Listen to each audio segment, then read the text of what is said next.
Bueno, buenas tardes. Muy buenas tardes, señora directora de la Biblioteca Nacional, Laura Rodríguez Amador. Un saludo especial y una bienvenida a la Biblioteca Nacional, a la profesora Marjorie Mardones Leiva, coordinadora de la carrera de Bibliotecología de la Universidad de Playa Ancha en Valparaíso, Chile.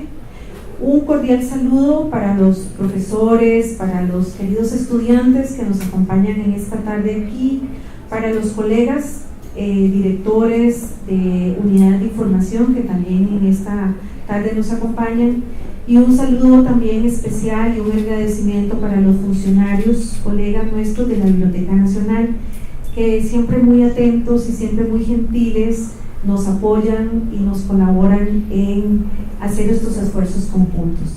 Me voy a permitir darle la palabra a doña Laura para que dé un mensaje a nosotros en esta tarde. Muy buenas tardes, bienvenidos a la Biblioteca Nacional. Esta es su casa. Para esta institución que tiene la misión de ley desde hace 130 años de recopilar, conservar y difundir el patrimonio documental costarricense, es realmente muy importante esta actividad conjunta con la Escuela de Bibliotecología de la Universidad de Costa Rica, y cuyo tema es el patrimonio documental.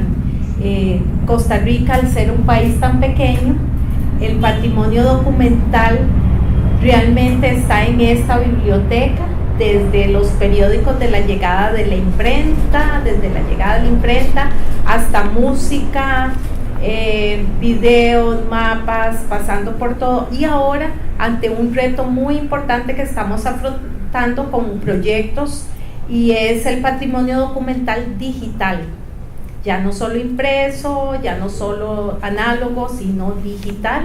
Entonces desarrollamos proyectos, estamos trabajando en todo lo que es preservación digital de nuestras colecciones, y por supuesto una parte muy importante que está desarrollando la biblioteca es la parte de ofrecer en línea ese patrimonio documental, que además de facilitar el acceso a él 24/7 y difundir la cultura costarricense a nivel nacional e internacional, también es un aporte muy importante en los esfuerzos de conservación de este patrimonio, porque entonces podemos realmente tener a disposición de cualquier persona donde lo necesite, en su celular, en una tableta o en un computador. Podemos tener ese patrimonio, pero los originales los podemos mantener en condiciones ya pues mucho más cuidadas.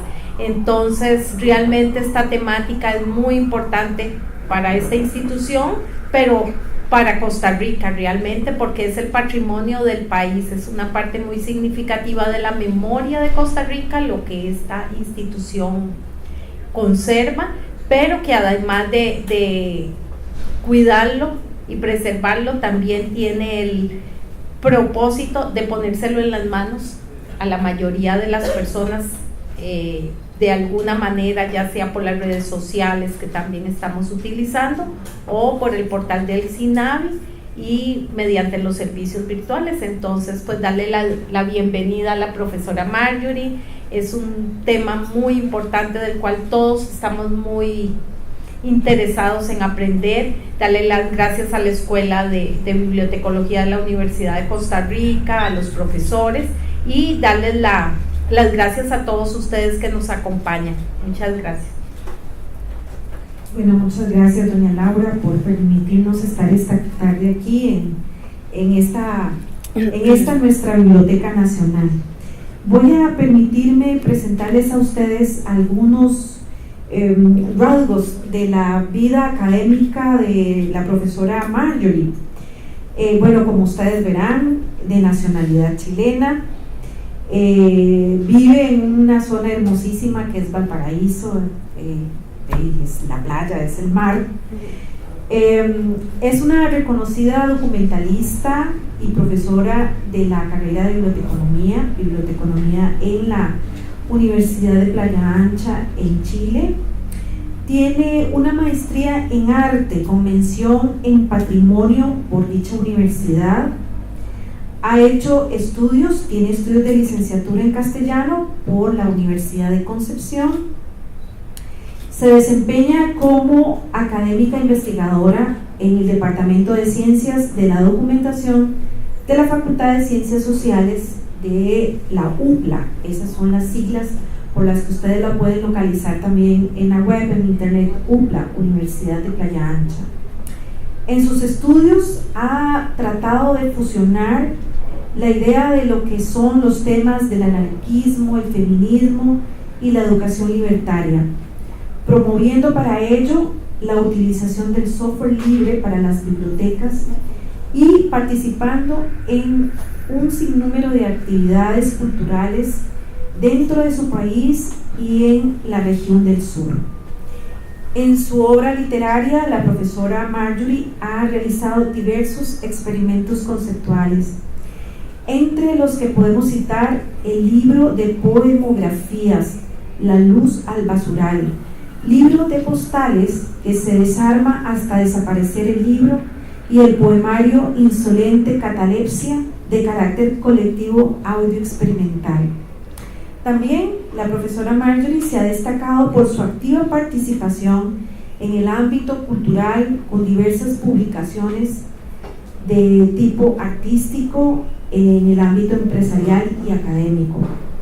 Actualmente integra el Centro de Estudios de Patrimonio Oceánico de la Universidad de Valparaíso e integra el Observatorio de Participación Social y Territorio de la Universidad de Playa Ancha.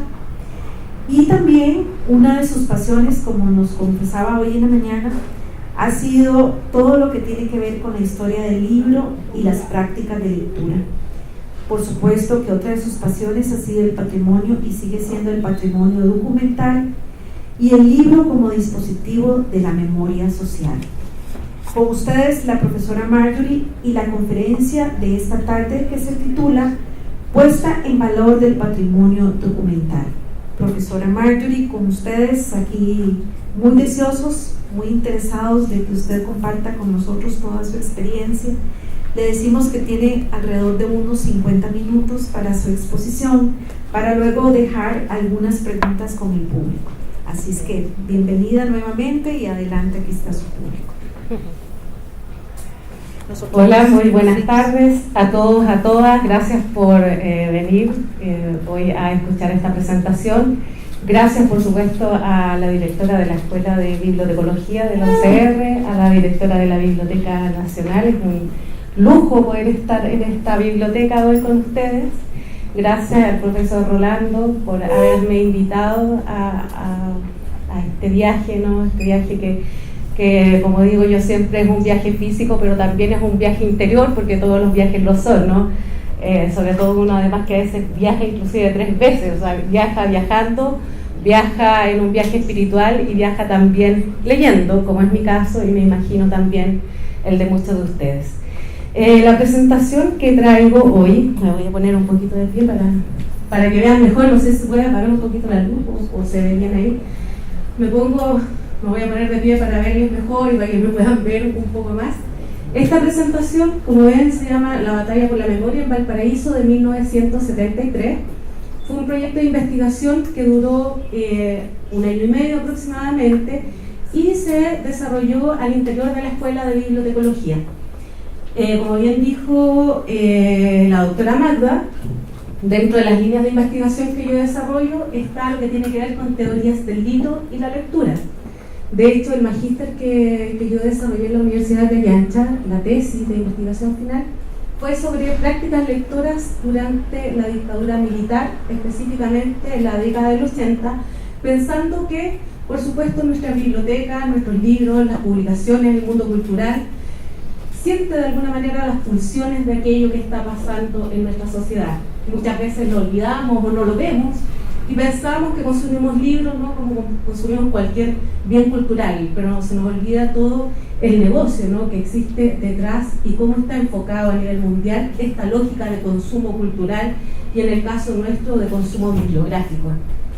Por todo ello, yo empecé a hacer la pregunta, no fui la única por supuesto en mi país, pensando qué es lo que había pasado durante la época de la dictadura militar.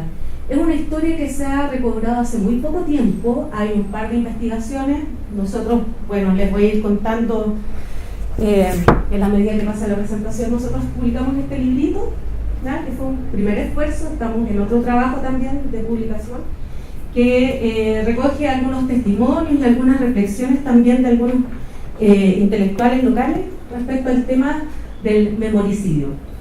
Y bueno, efectivamente otras personas también han empezado a hacer algunas investigaciones recobrando esta memoria, ¿no? Esta memoria olvidada y este patrimonio que de pronto se nos presenta como una cuestión tan ajena, ¿no?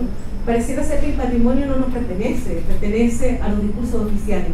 Sin embargo, el patrimonio, cuando uno piensa en este patrimonio monumental, está despojado de todo sentido cuando no está cargado de la memoria personal.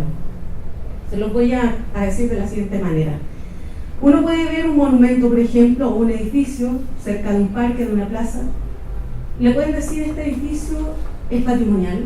Y uno dice, muy bien, es patrimonial. Pero en realidad poco me dicen. Pero cuando yo empiezo a comprender la cantidad de relatos que se pueden construir en torno a ese patrimonio, en cuanto ese espacio físico, ese objeto, esa monumentalidad está cargada de sentido para un grupo de habitantes, yo ya no hablo solamente de patrimonio, empiezo a hablar de memoria. Y hago aquí la primera inflexión, porque efectivamente algunos teóricos dicen que el patrimonio es lo más importante, y otros, que es la escuela que yo sufrí, decimos que en realidad el patrimonio solo tiene sentido cuando la memoria se activa en esos espacios de patrimonio. Hay un señor venezolano que es Fernando Báez, que es bibliotecólogo. Alguien lo debe conocer. ¿Quién lo conoce? ¿Alguien lo conoce? ¿De los estudiantes? No lo conoce.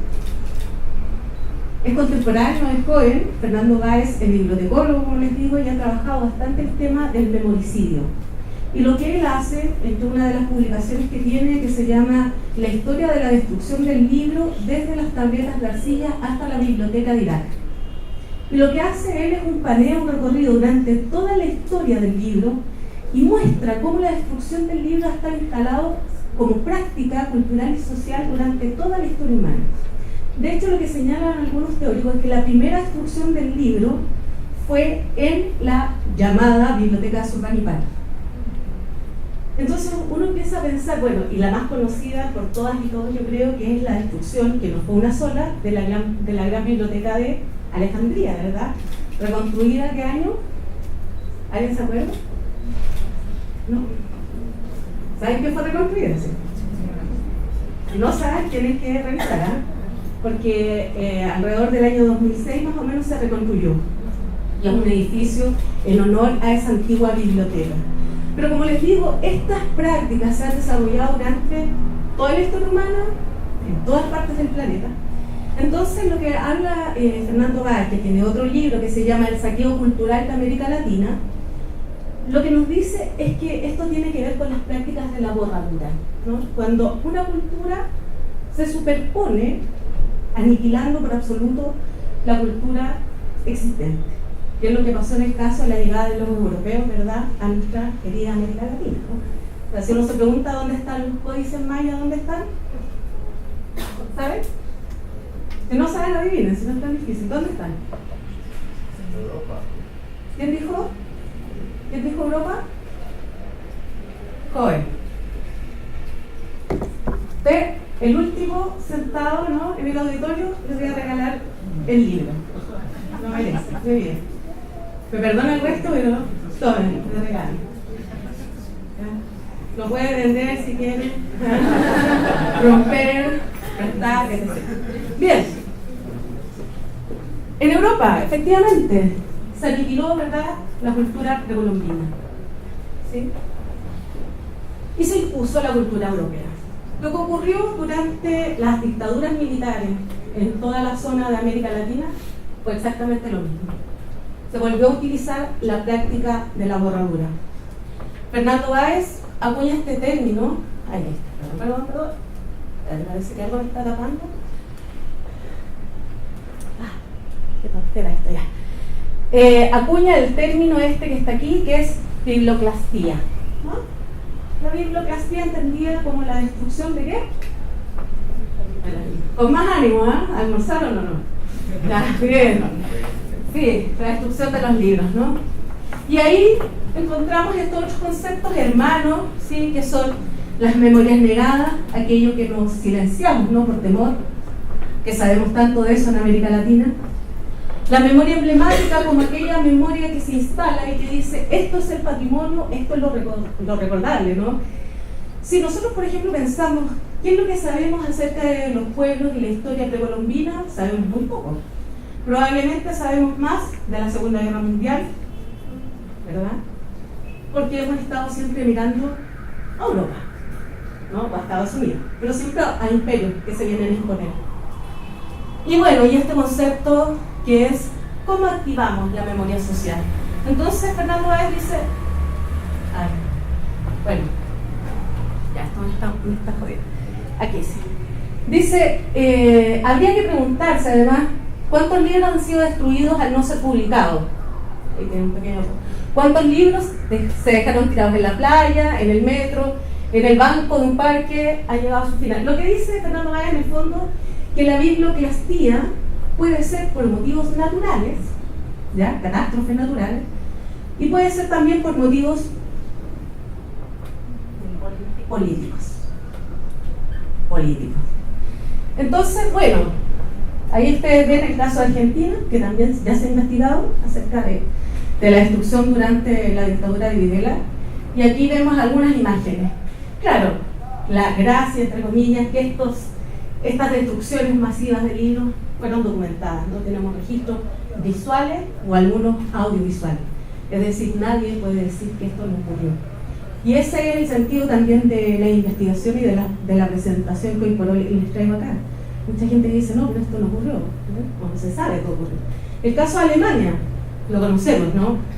El biblioclausto nazi que se desarrolla, bueno, aquí les puse algunos textos, no los voy a leer, pero estas imágenes, que no sé si la han visto, pero están disponibles en toda la web, de los nazis con los libros, ¿verdad?, preparados para quemarlos, para de alguna manera limpiar, porque está este concepto de la borradura, de la limpieza, ¿no? De limpiar todo aquel discurso que se pueda contraponer al discurso que yo tengo. Se promulgó una ley que el 10 de mayo se entregarían todos los libros saqueados a las llamas para poder purificar Alemania, ¿no? Y aquí están las proclamas de fuego, y finalmente el 10 de mayo se quema, ¿verdad?, completamente una cantidad importante de libros. Yo no sabría decir cuánto. Además que, por supuesto, nunca se sabe exactamente cuántos son los libros destruidos. Lo mismo ocurre respecto a, lo hablamos en la mañana con las profesoras y los profesores de la escuela de ustedes, lo mismo ocurre con respecto al saqueo y destrucción de la biblioteca de Lima durante la Guerra del Pacífico por tropas chilenas. O sea, piensen ustedes que las caballerizas entraron al segundo piso de la biblioteca, se instalaron allí, hicieron fuego para pasar el frío, y el fuego que lo cobijó, ¿verdad?, eran libros impunables, primeras ediciones. Había una enciclopedia de Diderot que se quemó completa, y el resto del libro se llevó simplemente para mi querido Valparaíso. Bueno, y como uno puede decir, sí, estas prácticas no bárbaras ocurrieron alguna vez, no solamente ocurrieron alguna vez, ustedes como ven acá, la Biblioteca Nacional de Sarajevo, ¿verdad?, el 24 de agosto de 1991, es decir, históricamente a la vuelta de la esquina, ¿sí?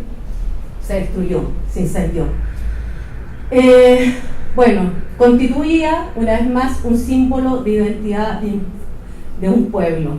Millones y millones de obras fueron destruidas para siempre, estimados y estimadas jóvenes.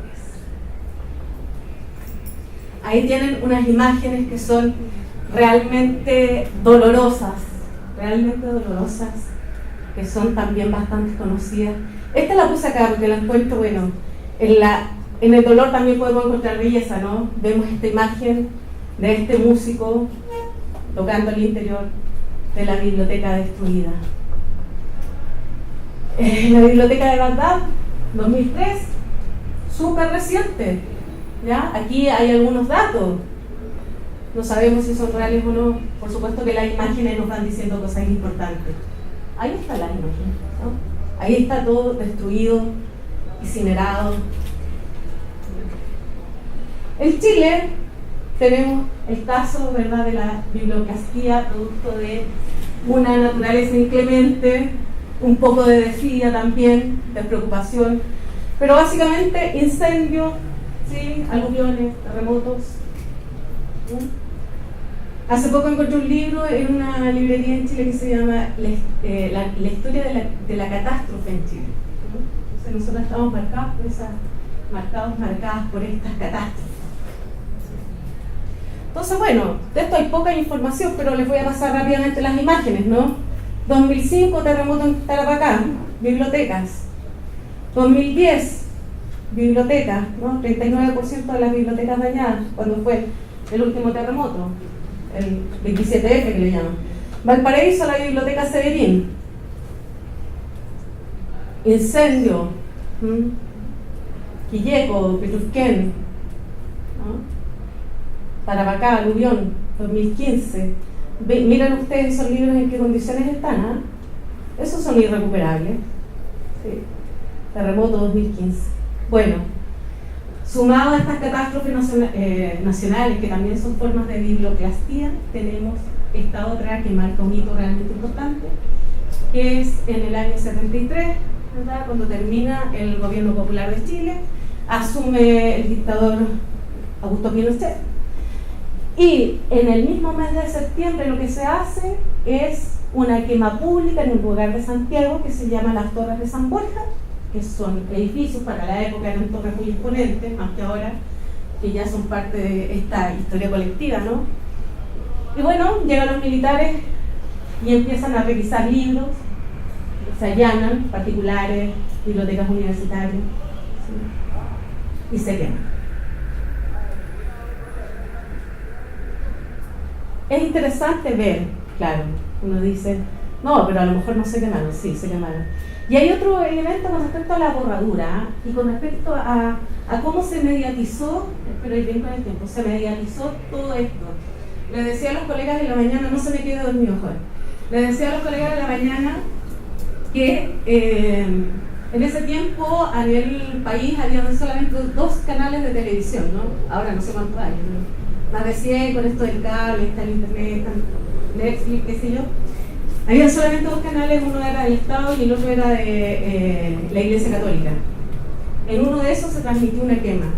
Pues solamente, bastó solo con eso, con una sola quema que se hiciera, para que después ya no fuera necesario que los militares allanaran las casas.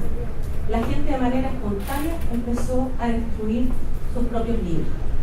¿Cómo los destruyeron? De las maneras que ustedes se pueden imaginar, y otras no.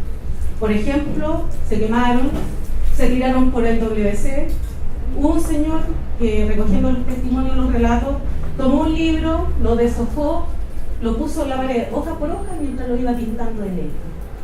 Así la gente se fue deshaciendo de sus colecciones personales. En algunas partes de Valparaíso, antes de que llegaran los militares, la gente salió espontáneamente y quemó sus libros en las calles.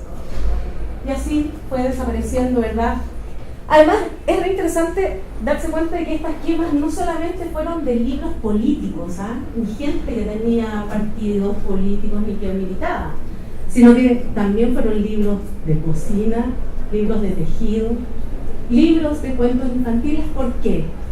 Porque respondían a publicaciones de la editorial Quimantú, que era una editorial de la Unidad Popular. Estas publicaciones tenían un estilo, digamos, tenían un formato, tenían una impronta y tenían una temática que guardaba relación con desarrollar la identidad nacional, pero no la identidad nacional, eso que entendemos que viene desde afuera, sino que la identidad nacional de los propios chilenos y chilenas de la época, del pueblo, de las clases bajas, de las clases de los y las trabajadoras. Lo que hicimos nosotros en esta investigación fue trabajar primero profesores de la universidad con gente de la biblioteca. Ya, primero. Segundo, reclutamos a un grupo de estudiantes que voluntariamente, ¿ya?, y animosamente se ofrecieron para trabajar recolectando testimonios de distintas personas, ¿ya? Y empezamos a hacer obviamente una investigación bibliográfica en la Biblioteca Nacional, ¿ya?, entre otras fuentes documentales que podían ser interesantes, donde podríamos encontrar, por ejemplo, los listados de los libros que se quemaron. Nos preguntábamos, ¿existiría algún listado realmente? ¿Qué creen ustedes? ¿Existió? Existió. Sí. Encontramos un decreto de la Universidad de Chile de ese tiempo donde aparecían unos 50 textos, ¿no?, con timbre oficial de la universidad, que decía qué libros había que quemar. ¿Qué es lo que sucede? Muchas veces tendemos a pensar que estas quemas son arbitrarias, que son llevadas a cabo por gente ignorante que no sabe nada del libro. Eso no es así. Hay que olvidarse de eso. Hay como hartas en el imaginario popular, ¿no? Hay hartas ideas de que se queman libros de cubismo, bueno, que dicen que eso pasó, ¿ya? Libros de cubismo pensando que eran libros de Cuba, o no sé, se pasó a dejar un libro de Engels, creo que, ¿cómo se llamaba? La Iglesia, algo así, la Iglesia del Estado, pero se quemaron otros pensando que eran, ¿verdad?, libros conservadores. Hay un anecdotario bastante triste al respecto, ¿sí? Pero detrás de estos militares, al igual que en otras quemas, esa destrucción fue sistemática y fue pensada. Por lo tanto, poder recolectar, recuperar esas memorias sociales era muy importante para nosotras y para nosotros. ¿Por qué también?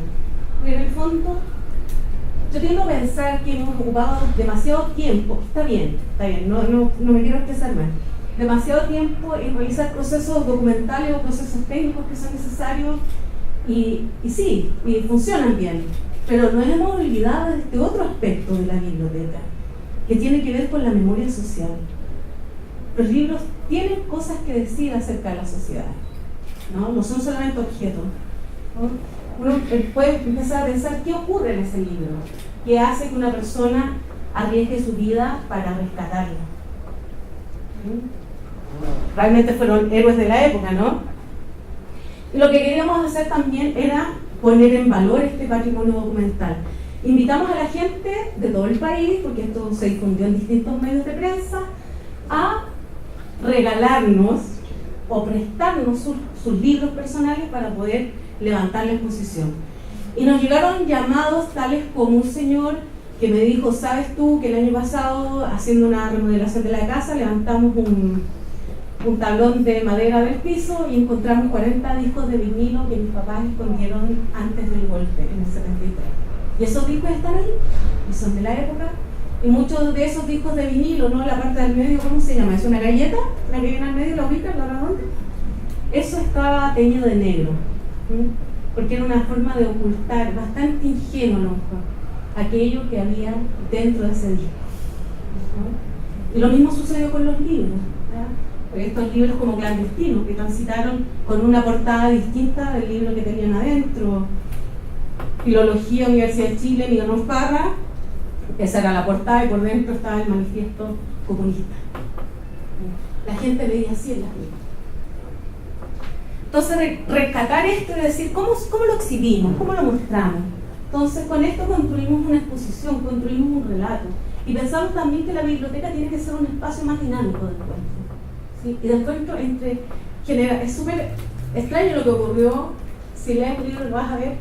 Hay jóvenes, probablemente la de ustedes, 18, 19 años, que no sabían nada de lo que había ocurrido en nuestro país en la dictadura. Entonces, cuando me decía una chica, profe, ¿de verdad en Chile degüellaron gente? O un profesor de periodismo, colega, periodista de la carrera de periodismo, me dijo, quiero dar mi relato, primera vez que doy mi relato, ¿no? Después de haber estado detenido y haber sido torturado en distintos campos de concentración chilenos, haber exiliado. Y él en el libro también cuenta un relato que se llama Mi experiencia culinaria con los libros. Entonces él era un joven, estudiante de ingeniería en ese tiempo, militante del MIR, le habían escrito un informe porque ya se veía que venía el golpe de Estado en unos papelillos de estos con que brillan cigarros, ¿sí? Y lo tenía en el velador de su casa. Justo llegaron los militares a buscar a una persona, lo apuntaron, varios militares alrededor de su cama, y él en su desesperación aprovechó un descuido de los militares y se comió los papelillos. No fue la única vez que lo hizo, pero cuando hicimos esta investigación fue la primera vez que lo contaba. Es un hombre de 65, 70 años que cuando estaba al lado mío y estábamos presentando este proyecto no dejaba de llorar. Entonces uno dice, sí, los libros tienen sentido y las memorias sociales tienen sentido, y nuestro quehacer empieza a tener, ¿verdad?, otra potencia, digamos, al interior de las sociedades. Bueno, esto es lo que les decía, la educación con sentido, que era cómo hacemos que nuestros estudiantes le den más valor, ¿verdad?, a lo que estamos haciendo. De qué manera podemos dinamizar aquello que desarrollamos. Acá les coloqué estas imágenes de los periódicos de la época, ¿no? Allanada, Pérgola del Libro, está una librería, ¿sí? Es decir, es importante documentar, qué importante es, ¿no? Que nadie pueda decir esto no ocurrió en Valparaíso, no sucedió. Sí, sí, ocurrió, ahí están los testimonios, están las fotos, ¿no? Los allanamientos en general, la biblioteca de Valparaíso, Santiago Severín, también fue allanada, la biblioteca de la Universidad de Santa María también fue allanada, con toneladas de libros. Bueno, y aquí yo les coloco las fotos de mis estudiantes de bibliotecología que participaron en el proyecto. Ahí están recién interiorizándose acerca de lo que van a hacer. Trabajaron, por supuesto, en toda la selección del material bibliográfico que nos llegó, que fue bastante, que después se devolvió con todo lo que esto significaba. Ahí están en el montaje, porque bueno, la exposición tenía fotografías, tenía audios que nos llegaron, tenía disco de vinilo, video, ¿no? Y estas eran las estanterías donde se montaron los libros que se recuperaron, aquellos libros que se lograron salvar por gente valiente, por gente soñadora, que de alguna manera dijo, esto yo lo voy a guardar aunque en ello se me vaya la vida, ¿no? Y esto estaba montado en la Biblioteca Central de la Universidad de Playa Ancha, irrumpiendo el espacio cotidiano de la gente que por allí transitaba. Este es el profesor que les comento yo, profesor muy querido, Luis Costa se llama él. Aquí, claro, los libros, como les decía yo, timbres, marcas de libros, textos recuperados, textos rescatados. Ahí están los decretos de las universidades que también se copiaron. Y bueno, y estas son las reflexiones que yo hago, ¿no? Que es lo que ya les he estado diciendo hasta ahora. ¿Cómo recordar con sentido? ¿Para qué recordar? ¿Cuál es el objetivo de nuestra disciplina? Cuando yo les pregunto a los estudiantes me dicen, no, mi objetivo es organizar la información, yo digo, ya, sí, está bien, pero ese no es tu objetivo último, ¿ya? Tu objetivo tiene que ver con la sociedad, ¿sí?, donde estamos insertos o insertas. Y esta es la imagen que nosotras escogimos para la portada del libro. La biblioteca era Centro de Literatura Marxista, ¿ya? Por supuesto que con un discurso bien intencionado. Y lo último que les quiero mostrar, alcanzo, ¿cierto? ¿Estamos bien? Muy bien. En el contexto de la investigación, que es una investigación que todavía no termina, está en curso, ¿sí? Que les vengo a mostrar la primera parte, digamos. Hicimos un pequeño documental, muy cortito, que se los quiero mostrar, donde entrevistamos a algunas personas que fueron testigos de la época. Y este video parte, espero que aquí, esto sí lo conozcan, parte con unas imágenes de la película Fahrenheit. ¿Ahí sí? Ya, perfecto. Bien, se los explico porque de pronto alguien por ahí dice, no sé, no entendí bien el sentido del documental, del micro documental. Parte con el final de esa película, ¿no? Si ustedes han visto cine, si alguien es cinéfilo, comprenderá que iniciar con un fin tiene una intencionalidad, ¿ya? Nosotros partimos con el fin de una historia, nosotros partimos desde el olvido y desde ahí nos instalamos para poder reconstruir esta parte de la memoria social. No sé a quién le puedo pedir para colgar por favor el video. Bueno, esto es lo último que les quiero mostrar y después, si quieren, pueden conversar un rato. Si quieren, se pueden retirar.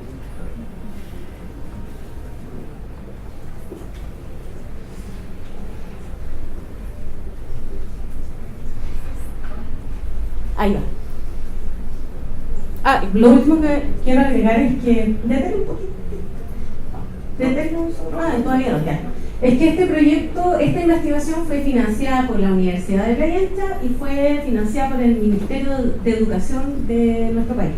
El Ministerio de Educación se presentó, yo como directora del proyecto lo presenté y nos financiaron todo esto que hemos venido haciendo hasta ahora, que también incluye presentarlo en ferias del libro, en liceo, hablar con estudiantes así como con ustedes, pero un poco más jóvenes y con más energía para poder darle visibilidad a esto, para que vuelvan un poquitito hacia la lectura, para que vuelvan un poquito hacia los libros. Por favor, profesor. Septiembre de 1973, las Fuerzas Armadas y Carabineros de Chile declaran, primero, que el señor presidente de la República debe proceder a la inmediata entrega de su alto cargo a las Fuerzas Armadas y Carabineros de Chile. Segundo, que las Fuerzas Armadas y el Cuerpo de Carabineros de Chile están unidos para iniciar la histórica y responsable misión de luchar por la liberación de la patria del yugo marxista.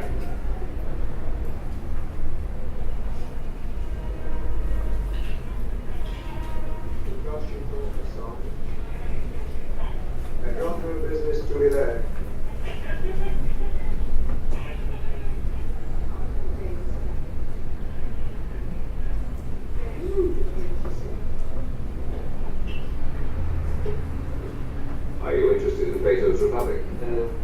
Well, I am Plato's Republic. I'll recite myself for you whenever you like. Thank you very much. Now here's Wuthering Heights by Emily Bronte. And here's The Corsair by Byron. She used to be married to a chief of police. Now that skinny fellow is Alice in Wonderland by Lewis Carroll. Alice through the looking glass today. She should be somewhere about. Now there's The Pilgrim's Progress by John Heinlein. 80s book, so they couldn't burn it. Waiting for Godot by Samuel Beckett. Well, you see the little Bronte causes. Watch your flash. I'm Jean-Paul Sartre. It's a Jewish question. Delighted to meet you. I'm The Martian Chronicles by Ray Bradbury. Yeah, I don't think 50 or so, but there are many, many more scattered around. In abandoned railway yards, wandering the roads, tramps outwardly, inwardly lighterly. It wasn't planned. It just so happened that a man here and there loved someone, and rather than losing either, we came together. We're a minority of undesirables crying out in the wilderness. But it won't always be so. One day we shall be called on one by one to recite what we've learned. And then books will be printed again. And when the next age of darkness comes, those who come after us will do again as we have done.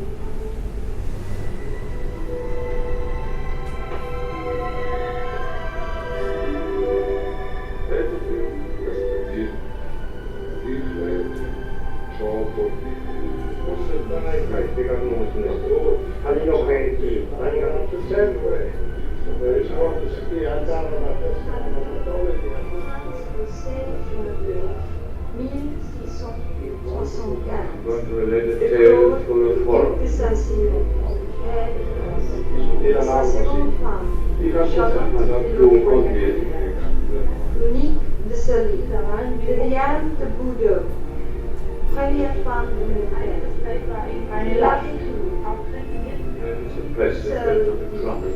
et pas de garçon.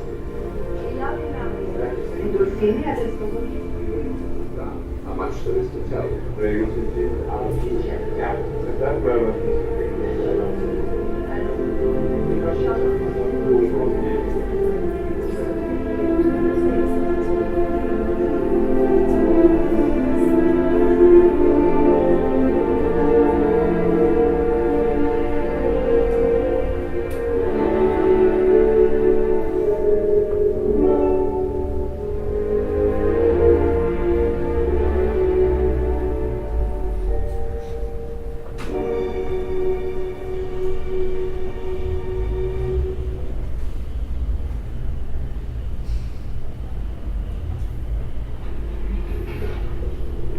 mi historia se remonta al año 73.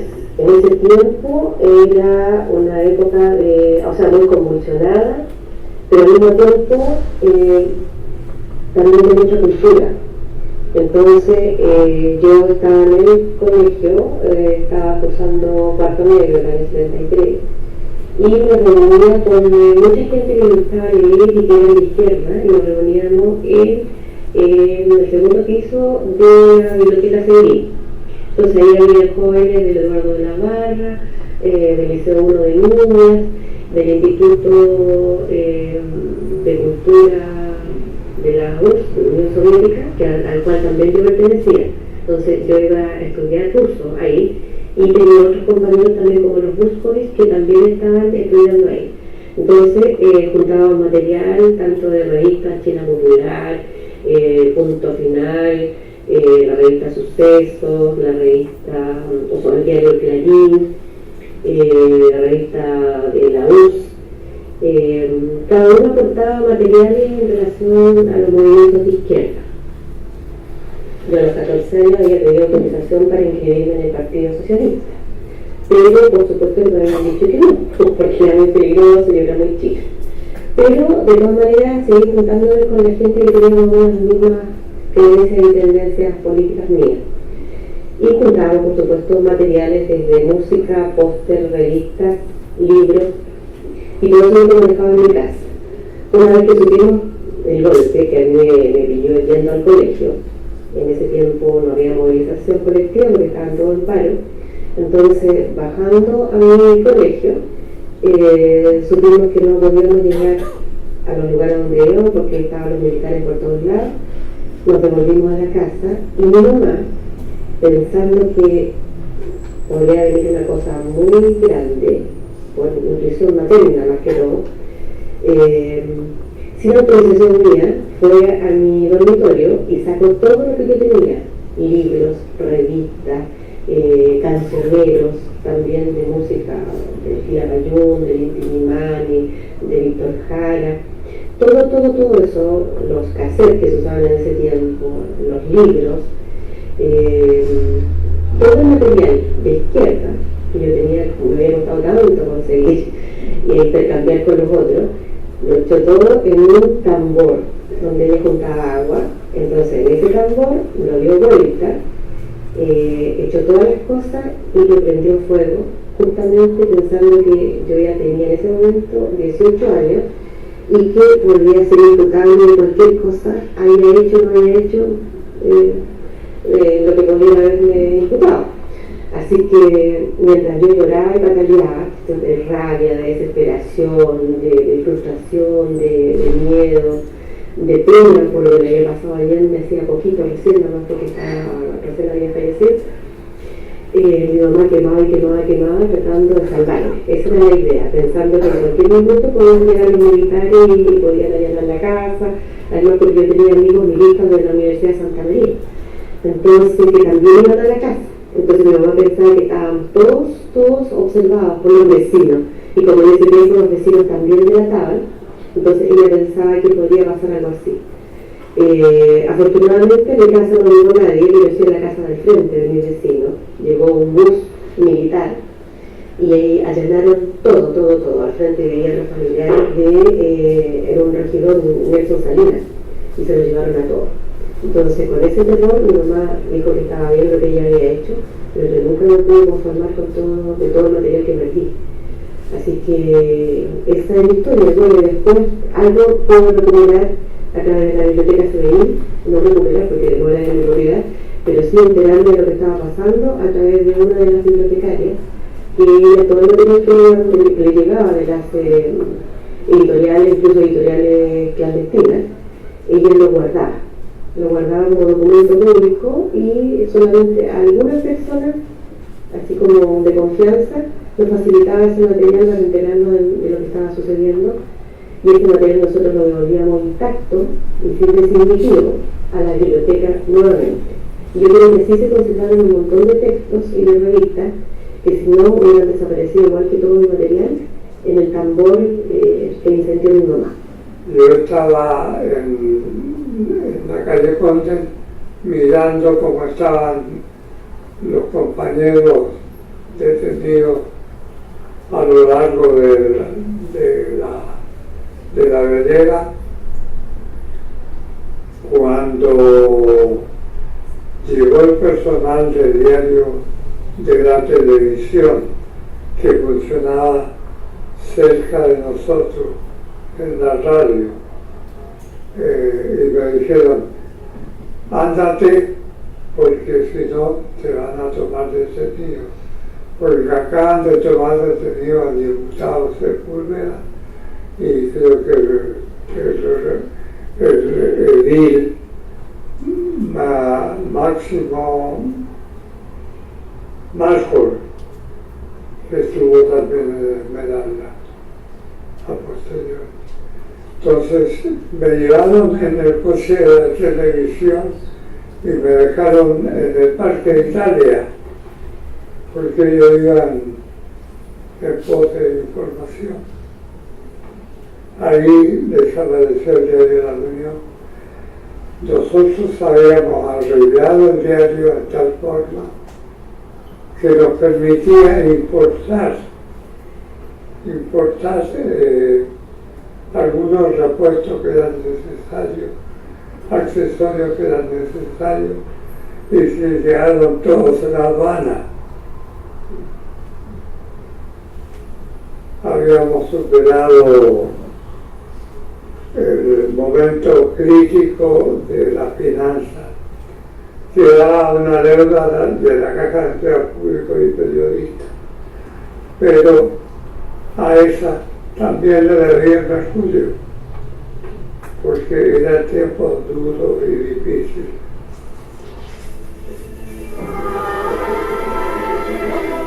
Para la gente joven, revista Onda. Todo lo que a los jóvenes interesa en revista Onda. Problemas de actualidad, música, arte, deporte, quiénes son y qué gustan los jóvenes en revista Onda. Porque Onda está en la onda juvenil.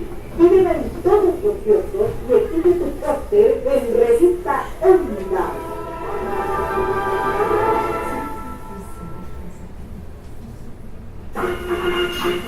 Chileno, abre tu conciencia al socialismo. Los cuadernos de educación popular nos ayudan a aprender el socialismo y a comprender las injusticias del capitalismo. Los cuadernos son un curso de educación popular para que los trabajadores estudien y discutan. Cuadernos de educación popular, en librerías y organizaciones de masas, a solo 5 escudos.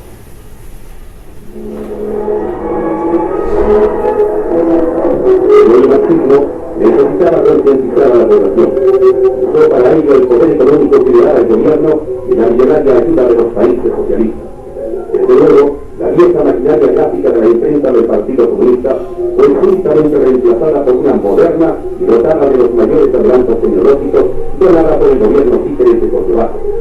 Se imprimió propaganda marxista en cantidades fabulosas.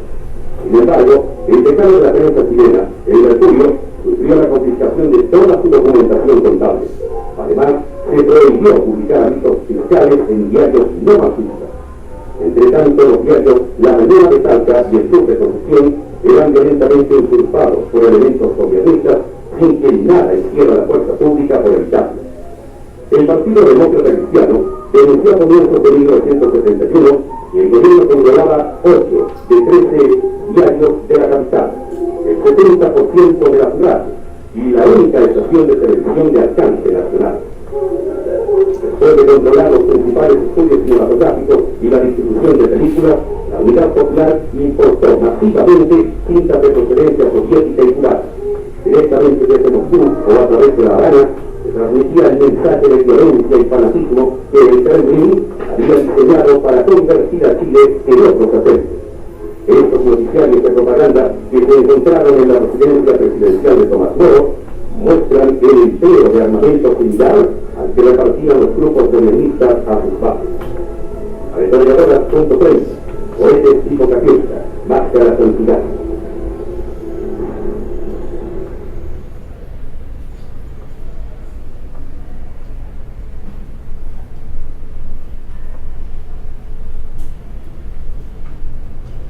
Los ideales las perspectivas de cambio que el programa de la Unidad Popular traía consigo, es justamente en lo posible la masificación de la lectura.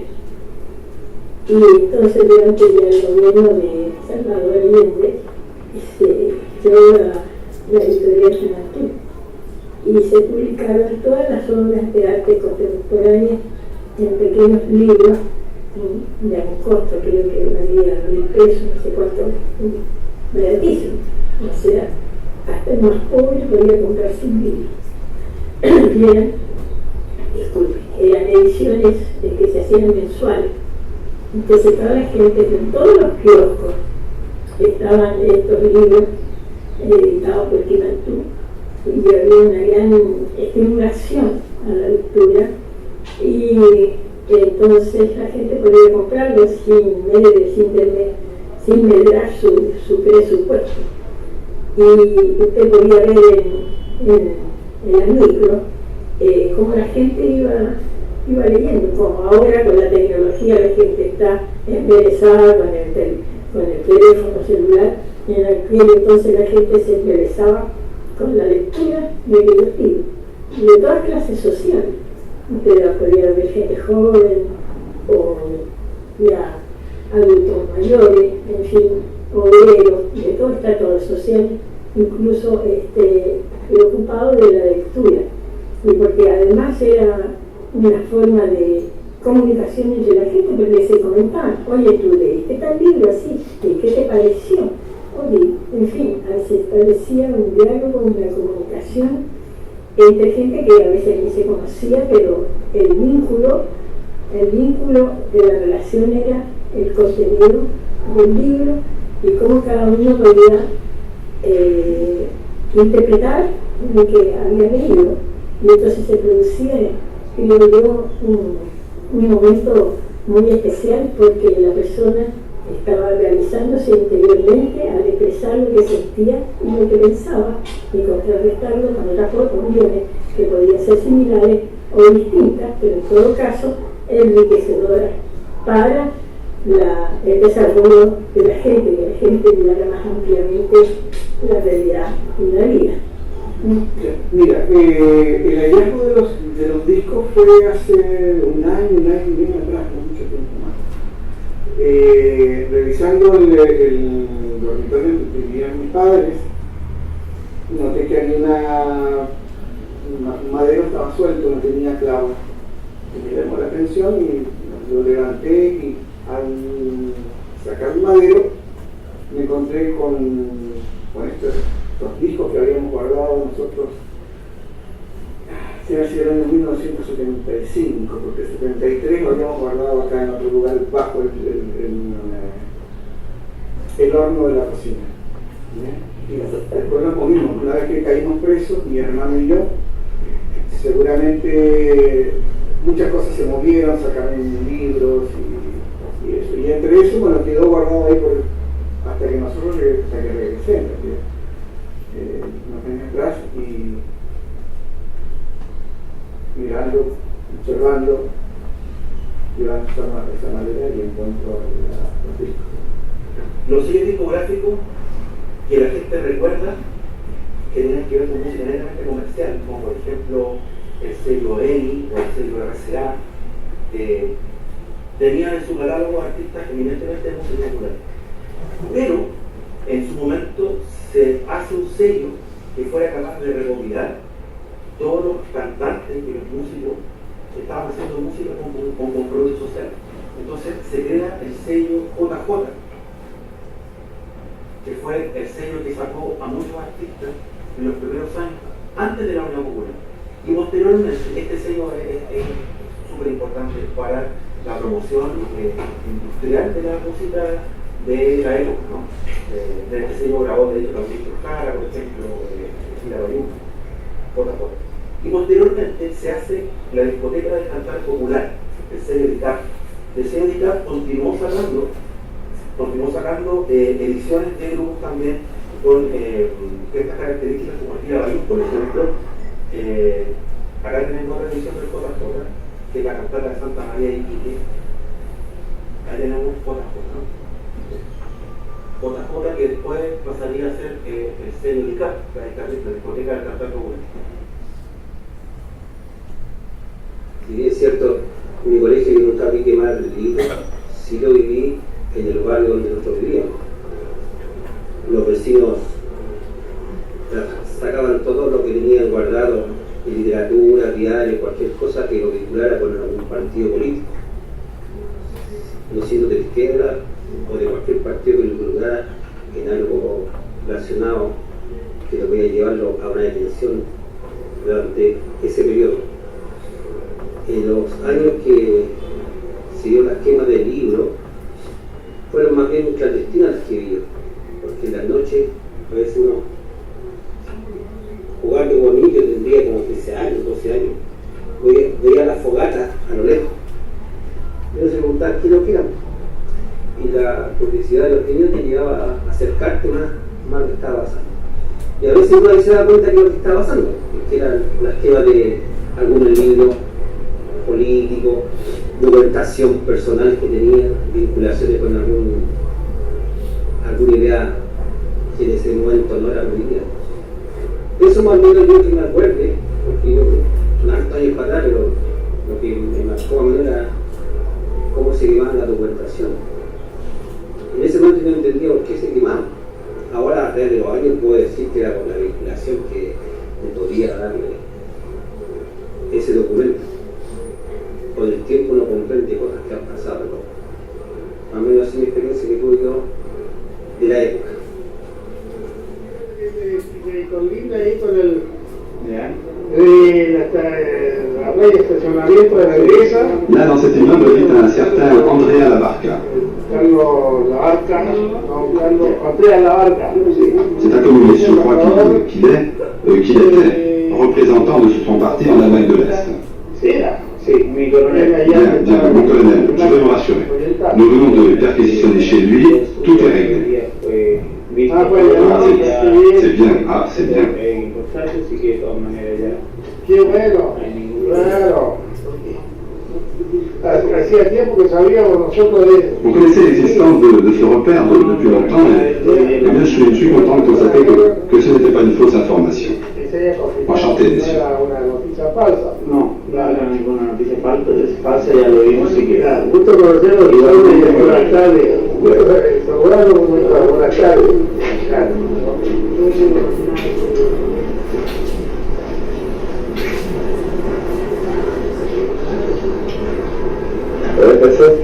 ¿Qué son? ¿Libros? Sí, son puros libros de libros políticos. Políticos.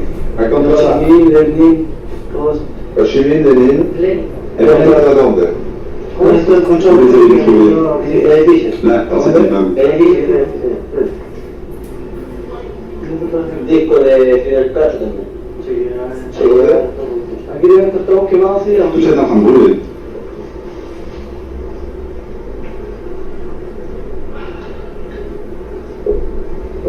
Al fondo no.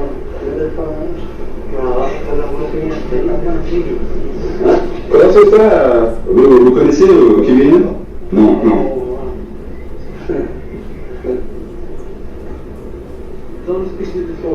Ne parlez pas aux soldats, s'il vous plaît. Vous êtes officier? Oui, monsieur. Ne dérangez pas les opérations. No. So, don't disturb this operation. Il ne faut pas parler avec les soldats. Je parle un peu anglais et le français aussi. Très bien. Pouvez-vous nous expliquer ce qui se passe? Non.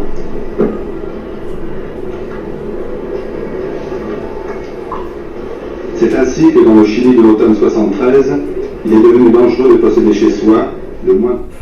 Bueno, desde ese punto de vista, mira, acá por ejemplo hay algo simbólico que justo lo recuerda la noche. Esto es una etiqueta que le pusieron encima. Esto se lo pusieron encima, esto no estaba originalmente así. ¿No? Esto es fruto justamente, seguramente, del deseo de la persona dueña de esto, de que los discos no fueran revisados, no fueran destruidos. Entonces, para mantener el documento que se pasó a significar un disco como este, no sé exactamente de qué artista será, pero tiene que ser un artista perseguido. Por ende, la etiqueta negra, que es un papel que le pusieron encima, es para, en el fondo, preservar el material que obviamente tiene un entorno emocional muy grande, ¿no? Esto asume un rol simbólico enorme porque representa un sentimiento, una idea de mantener la memoria, pero escondiéndola para poder protegerla de lo que estaba en ese momento ocurriendo en Chile. Por lo tanto, los discos pasaban a ser de un objeto plástico que testimoniaba algo que en ese momento tenía un valor a algo mucho más trascendental, que es una forma de preservar la memoria de las canciones de los artistas en el entorno de la familia. Entiendo que esta persona lo guardó debajo del piso de su casa. Claro, gente que lo guardó en el techo, en el piso de su casa, para justamente preservar este patrimonio que es parte, digamos, del entorno emocional de la familia o de los grupos sociales de la época. De que uno no puede construir del momento en que se está viviendo, porque tiene un pasado que lo sustenta. Entonces uno tiene que comprender por qué las cosas están como están, y para eso tiene que ir a los orígenes. Tiene que retroceder un poco por qué hay esta situación, por qué se quiere rescatar. Hay gente que quiere rescatar el pasado y otra gente que se opone. Claro, el miedo hizo que la persona por no votarlo, claro, lo protegiera para en el fondo salvarlo. Y claro, nosotros.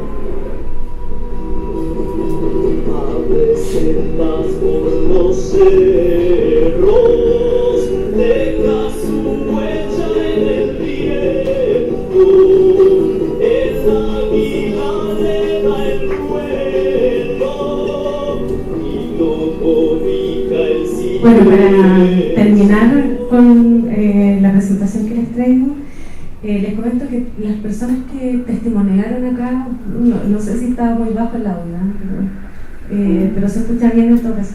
Las personas que testimoniaron en estos registros audiovisuales es solamente gente que espontáneamente llamó cuando supo que se estaba llevando a cabo esta investigación. Es gente que yo no conocía, que tenían interés por decir lo que les había ocurrido, lo que habían vivido. Es gente que, como ustedes ven, algunos ya están en la última etapa de sus vidas, y tuve la suerte de ir en este viaje, que partí la presentación hablando del viaje, que estoy en un viaje. Tuve la suerte de hacer este recorrido solamente con gente joven, la mayor parte, digamos. Y me gustó ese encuentro que se produjo, esa reactivación de la memoria, porque quisiera, Borges, que no es mi escritor favorito porque tiene una fotografía recibiendo una medalla de reconocimiento de Pinochet, pero a quien no puedo dejar de leer y de reconocerlo como un bibliófilo incansable y es un escritor, creo que el más importante de América Latina, ¿no? Dice que es probable que un escritor escriba toda su vida y que si logra tener una línea bien escrita vale la pena lo que ha escrito, ¿no? Ustedes saben que como era Borges, ¿sí? Yo creo que la gracia de este recorrido es que por lo menos lograr que ustedes de alguna manera, que a alguien por ahí se le abra una curiosidad, se le despierte una curiosidad, que sienta sensibilidad con este tema, que es otra forma de entender el libro, de entender el patrimonio bibliográfico, de entender la identidad de un pueblo y de entender nuestro quehacer como bibliotecólogo o bibliotecóloga. Así es que no me queda sino darle las gracias nuevamente. Espero que se interesen también por leer. Es imposible que les haya contado todo, sé que hay cosas que pueden haberles quedado en una nebulosa. Voy a estar toda la semana hablando del tema, así que tampoco espero irles contando más. Si alguien quiere decir algo o preguntar algo, hacer alguna reflexión, bienvenida, por favor. Gracias. Primero agradecerle esta charla tan generosa. Y después sí, yo tengo una pregunta, pero antes quería decir que para mí todo este espacio temporal es muy mío, muy parte también de mi memoria, porque fui de alguna manera compartí muchísimo con todos los actores chilenos que vinieron en el 73 y me formé con ellos, entonces es como está muy vivo eso. Quería preguntar cuál es la selección que usted utiliza para decir cuáles testimonios sí funcionan aquí en lo que queremos hacer y cuáles no. Un poquito que me comente de eso. Muchas gracias. Es difícil porque, por ejemplo, en el espacio de la exposición, como ustedes vieron, estaba la estantería e imprimimos en paneles gigantes algunos testimonios, otros pusimos unos audífonos, ¿no?, para que las personas pudieran oír los relatos orales, y no se podían colocar todos. Y muchas estudiantes me dijeron: profesora, dejo afuera el relato de mi mamá. Y claro, como son memorias tan personales, es súper complejo de manejarlo. Es una selección muy arbitraria. Esto que colocamos acá fue en el sentido de lo que a nosotros nos motivó. Yo creo que la memoria tiene que ver con eso, tiene que ver con esas memorias íntimas que a una o a uno le entran por algún motivo, porque conociste a alguien, porque tuviste un familiar, porque supiste. Es tan difícil el tema que yo trabajo historia del libro, los estudiantes, quizás es políticamente incorrecto lo que voy a decir, pero hace 2 semanas atrás estaban presentando este tema que yo lo llevo trabajando mucho tiempo. Terminan con una slide en la que dice, habla de los niños torturados y asesinados en la dictadura, y yo estaba evaluando y me puse a llorar y no pude seguir haciendo la clase. Entonces, son cosas súper personales, y por lo tanto es difícil aplicar como una racionalidad, creo yo, o ser o un método, ¿no?, tan científico que funciona muy bien para el mundo en algunas cosas. En lo que sí hicimos, y que, como les decía, es parte de la investigación que se está desarrollando, es sistematizar todo lo que recibimos, todo. O sea, yo trato de no dejar ningún testimonio por recoger. Entonces, por lo menos se está guardando, y en algún momento la idea es tener algo que se llama así como el Museo de la Destrucción del Libro, y tener una plataforma en línea y poder exhibir ahí todo el material que tenemos, que ha sido bastante. Y hacer un trabajo que, al igual que los colegas, no solamente es un trabajo que tú haces en tus horas de trabajo, no es un trabajo que a mí me digan tú tienes que hacer esto, es algo que yo hago porque yo tengo una pulsión personal, ¿sí?, por hacerlo. Y significa ir a la casa de alguien que vive a 1 hora de tu casa en un auto donde tú tienes que poner la vecina, tienes que manejar, tienes que después recuperar la hora de clase, ¿no? Pero si no se hace así, ¿cómo se hace? ¿A quién más le importa? Y como te decía, yo con hartas jóvenes varones me ocurrió que me decían, escuchaban a esta mujer, ponte tú, este señor súper viejo, que uno dice, qué viejo, ya, como que te da lata, sobre todo cuando eres más joven. Pero llega un punto en que toca tu sensibilidad, tú empiezas a dimensionar lo ocurrido. Ahora, una dice, ¿para qué hace esto? Bueno, para que, como dice la canción, para que nunca más en Chile, para que nunca más. ¿Sí? Por eso lo hace, por eso recordamos, por eso tenemos memoria, para poder encontrar también esas otras historias que son tan cercanas a la nuestra, que, como les decía, siempre están ocurriendo en distintas latitudes, ¿no? O sea, esto, como les decía, pasó en Alemania, pasó en la Guerra Civil Española, pasó en Bagdad, pasó en Alejandría. Bueno, es responsabilidad de cada una de nosotras que nos siga ocurriendo, ¿no? Ustedes pueden decir, tenemos la suerte de que aquí no ocurrió. Sí, no ha ocurrido, pero en el planeta sigue ocurriendo, y eso es responsabilidad de todos y de todas, sobre todo en un mundo globalizado como en el que vivimos. O sea, invisibilizar esto que pasó en Sarajevo, ignorarlo, no documentarlo, no aprender, es una forma de biblioplastia. Ignorar lo que pasó en Bagdad es una forma de biblioplastia, y eso es responsabilidad de todos y todas nosotros. Que ustedes no sepan lo que pasó en mi país es responsabilidad de todos y todas nosotros, y especialmente para quienes habitamos estos espacios, ¿no?, de memoria llamados bibliotecas. ¿Alguien más había...? Yo tengo una consulta, y es si las bibliotecas de Chile tienen algunos proyectos o programas precisamente para tratar de recuperar toda esa pérdida cultural que se dio con la quema y la destrucción. ¿Tienen algunos proyectos, digamos, que les permitan que sean, por ejemplo, en España, en otros países dados? O si usted conoce, es interesante saber esa parte. Mira, yo como les decía, hay una investigación que desarrollaron 2 bibliotecólogos jóvenes en su trabajo de titulación, que son de la UTEM, la Universidad Técnico Metropolitana. Está esta publicación y no hay más. Un par de papers que tú puedes encontrar.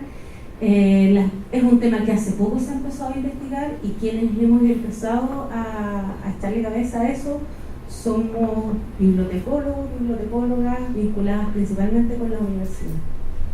Sí, y como les decía, es un tema reciente, o sea, recién son fragmentos de memoria que se están activando, ¿no? Hay un tipo que es un teórico, que es Todorov, que habla bastante de la memoria. Y él dice que las memorias fracturadas, cuando no se sanan, aparecen en la sociedad como enfermedades. ¿Sí? Es como medio de la lógica del psicoanálisis.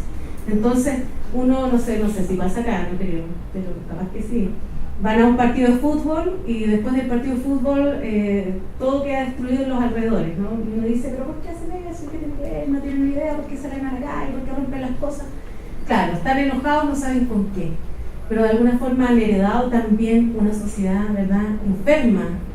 Y recién ahora, con este tipo de ejercicios, está empezando, creo yo, a hacerse un proceso de sanarse la memoria, ¿no? Me da la impresión de lo que yo sé, en bibliotecas ni públicas ni municipales, esto no está desarrollado. De hecho, yo le propuse a una persona de la Nacional de Santiago de Chile llevar la exposición. Y sí, pero claro, tengo que conseguir primero el dinero y poder mover todo, que eso ya hay un esfuerzo grande. Así que eso es lo que te puedo contar. Pero me parece que en la medida que se haga esta actividad, que se visibilice, también más agentes sociales van a ir tomando el tema. Yo creo que ese es el camino, ¿no? Ir activando estas porciones de memoria. ¿Sí? ¿Alguien más había levantado la mano? Tú. No es una pregunta, es sobre todo un comentario. Escuchándola, me preocupa más bien lo que sucede en nuestro país, porque si bien nosotros no perdimos toda esa cantidad documental, memoria documental, estamos perdiendo la memoria. La memoria está aquí. Nosotros las tenemos en nuestras instituciones, toda la historia, pero no nos hemos preocupado para que estos jóvenes encuentren esa memoria. Yo trabajo en el Tribunal Supremo de Elecciones, nos hemos dado la tarea con 2 exposiciones museográficas, en una me ayudó mucho Laura. La gente ha dejado de participar o no cree y no quiere vivir en democracia, porque nosotros realmente vivimos en democracia, no practicamos la democracia cada 4 años, porque olvidaron lo que pasó en los años 20, 30 y 40, porque no lo vivieron, porque las personas que lo vivieron ya son muy pocas las que están con nosotros, y nosotros los adultos lo recordamos porque nuestros padres no lo contaban, pero ellos no. Entonces no saben lo que Costa Rica sufrió para sostener este sistema que ellos disfrutan ahora. Pero entonces me preocupa porque no fue por un golpe militar que se perdió esa memoria. La memoria la tenemos, pero ¿qué estamos haciendo para que la juventud la recupere, no la pierda? Porque muy bien dice el dicho, los países que pierden su memoria repiten su pasado, ¿verdad?, sus errores. Y yo creo que, bueno, lo que se está haciendo desde la Comisión de la UNESCO, de tratar de recuperar la memoria documental y tenerla visible, pero deberíamos de hacer un trabajo a la inversa del suyo, ¿verdad? No como perdimos todos los documentos, sino como esos documentos están perdidos en nuestros acervos, ¿verdad? Que no los hemos recuperado. Eso fue lo que me llevó a reflexionar su presentación. Muchísimas gracias. Sí, hay una situación mundial preocupante, ¿verdad? La ultraderecha ha ganado un territorio bastante. Estamos viendo lo que pasa ahora con Brasil. Así que es todo un tema. Ahora, bueno, esta es una de las investigaciones que yo desarrollo. Le comentaba a los profesores en la mañana que yo ahora estoy haciendo un trabajo también que es sobre las representaciones del libro y las bibliotecas en el cine y en el cine chileno en particular. ¿Ya? Entonces ahí, claro, yo sé que, bueno, lo que leía, no sé si tan exacto, pero en Costa Rica hay una cierta producción de documentales nacionales, no es tan grande, pero en esos espacios de memoria también yo creo que debe haber bastante, y sin duda alguna, de identidad que se le puede dar un enfoque desde nuestro quehacer. Yo creo que hay que ser creativo, ¿no? Y pensar el documento desde sus distintas expresiones, no solamente desde sus expresiones más clásicas, y me parece que lo que tú dices es súper importante, o sea, cómo concientizamos, ¿no? a un grupo de personas que efectivamente se van produciendo estos cortes generacionales y están saturadísimos de una lógica de consumo que me parece a mí que es... No sé quién más quiere decir algo.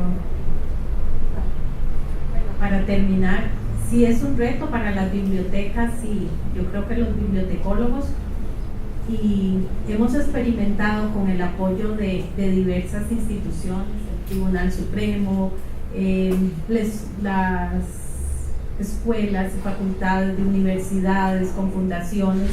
Por ejemplo, recién tuvimos la conmemoración de los 70 años de nuestra última guerra civil, y además de una exposición hicimos un foro de la memoria, y lo importante fue que por lo menos habían, no sé, 70 jóvenes. La consigna era Costa Rica nunca más una guerra, y vamos a tener ahora recientemente otro foro, ahora en noviembre, de la memoria. Estamos haciendo algunas, por ejemplo el jueves inauguramos una exposición de un costarricense que dio la vida por defender la democracia, por luchar contra la pena de muerte, y que fue asesinado por un gobierno de un dictador en Costa Rica, y que muy pocos, cuando le preguntamos a los jóvenes quién conoce a alguno de estos, y lo conoce. Entonces tratar de sacar esto, inclusive con cápsulas, estamos haciendo cápsulas con las radios de la UCR, tratando de usar las redes sociales, pero obviamente se requiere ser muy innovativo para, como dice Rocío, llevarles esa parte de la historia y de la memoria. Y sí, hay cosas muy importantes que se pueden hacer. Lastimosamente en las bibliotecas siempre estamos con muy poca gente y muy poco dinero, pero yo creo que son estos jóvenes los que pueden darle un viraje a toda esta parte.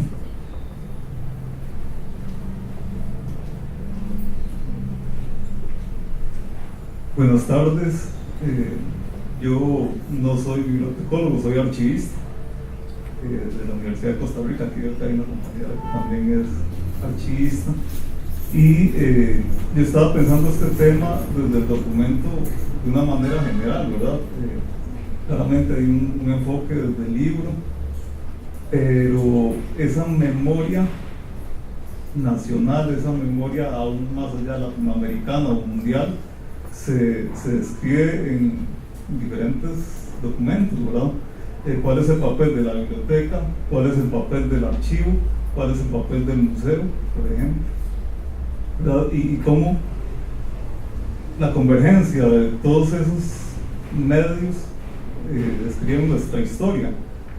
Estaba pensando en esa frase que la historia la escribe el ganador, ¿verdad? Era lo que usted decía al principio. La historia oficial la escribe quien gana, el resto lo borra, el resto lo opaca, pero hay otras expresiones como el arte, hay otras expresiones como los libros, ¿verdad? Que nacen tienen una naturaleza de creación diferente en un documento de archivo, que se genera por la ejecución de una función.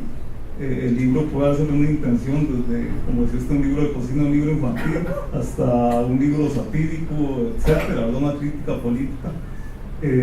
Pero cómo debemos trabajar en conjunto para no perder esa memoria y construir nuestra memoria también de aquí en adelante, ¿verdad? De varios medios. Sí, muchas gracias. Nosotros, bueno, allá por la escuela de formación, nosotros somos documentalistas. No hay escuela de archivología, no existe. O sea, nosotros somos bibliotecólogas y documentalistas, licenciados en documentación. Claro, pero lo que tú dices, por eso, sí, yo lo veo como más permeable, ¿sí? Hablo de soportes distintos, además que ya está, las bibliotecas tienen soportes diversos, tienen soportes audiovisuales, ¿cierto? Entendiendo sí que el archivo tiene, por definición, tiene una lógica distinta, ¿no? Pero a la hora de ejercitarnos y pensar, el patrimonio además funciona con esta lógica más bien de documento, ¿no? O sea, el patrimonio bibliográfico más es documento que el libro, ya pierde esa faceta, ¿no? Ese aspecto que se debilita, ¿no? Lo que importa es ese que rescataste, ¿no? O sea, un señor que tenía en su casa un libro, yo no lo he fotografiado, pero porque es un señor súper difícil de encontrar, pero él rescató un libro de una quema que había en Valparaíso. Ese libro, ese es el que importa, ¿no? Eso tiene un valor por ser el único. Pueden haber 20 iguales, pero él lo rescató y por lo tanto ese libro es un testimonio. ¿Alguien más quisiera decir algo? ¿No? Quiero darte las gracias porque en realidad contar la historia de su país desde vivirla en carne propia, porque tal vez nosotros no tenemos una conciencia o una memoria histórica tan fuerte, porque nuestra historia es completamente distinta y además nuestra perspectiva y lectura que hacemos de las realidades externas a veces es muy simplista, lastimosamente. Y quería darle las gracias por ese valor que tiene el trabajo que estás realizando, que más allá de lo académico es una cuestión de sublimar toda una cultura, todo un pueblo. Y hace unos años conocí a un profesor, Helio Gallardo, que es profesor de la Escuela de Filosofía, y Helio está acá en Costa Rica. Bueno, inicialmente llegó exiliado de Chile, y la historia cuando él la cuenta parece de película, o al menos desde nuestra perspectiva, para mí parece irreal, y es muy fuerte, porque son cosas que uno no puede imaginar que realmente pasaron, y más cuando las está contando alguien que la vivió. Entonces, el encontrar sentido desde la profesión de bibliotecología al valor que tiene un libro por sí mismo, no solo por ser un objeto, sino por lo que representa en un espacio, en un tiempo determinado, es muy chiva, porque tal vez nosotros a veces solo lo vemos desde la perspectiva de, demos tratamiento, pongámoslo en un estante, cuidémoslo, preservémoslo, pero no vemos como esa otra parte de nos está contando una historia, nos está contando nuestra historia, y también es una forma de reconstruir la historia, porque sí, efectivamente, la historia siempre es contada por los ganadores, y lastimosamente nuestra mayor parte del conocimiento lo adquirimos a nivel institucional. A nivel institucional también todo puede ser censurado. De hecho, de ahí creo que también es que nosotros tenemos como una muy mal acercamiento a nuestra propia historia, por lo mismo de que los contenidos que vemos en el colegio y en la escuela son como muy parcializados. Y gracias por estar aquí también.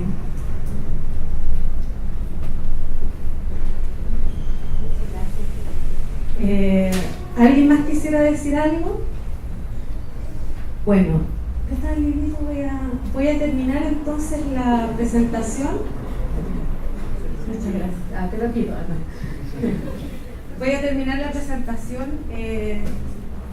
con estos versos, ¿no?, que estaban en la exposición y que también lo coloqué acá en el libro, que es de Paul Eluard, un diálogo que hace con Neruda.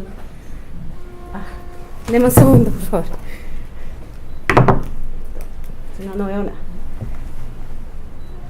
Nada ni la victoria borrará el agujero terrible de la sangre. Nada ni el mar, ni el paso de arena y tiempo, ni el geranio ardiente sobre la sepultura. Muchos de los nuestros han abandonado la vida por la esperanza de un mundo mejor. Algunos inocentes, seguros de sus derechos. Yo les sonrío y ellos me sonríen. Muchas gracias.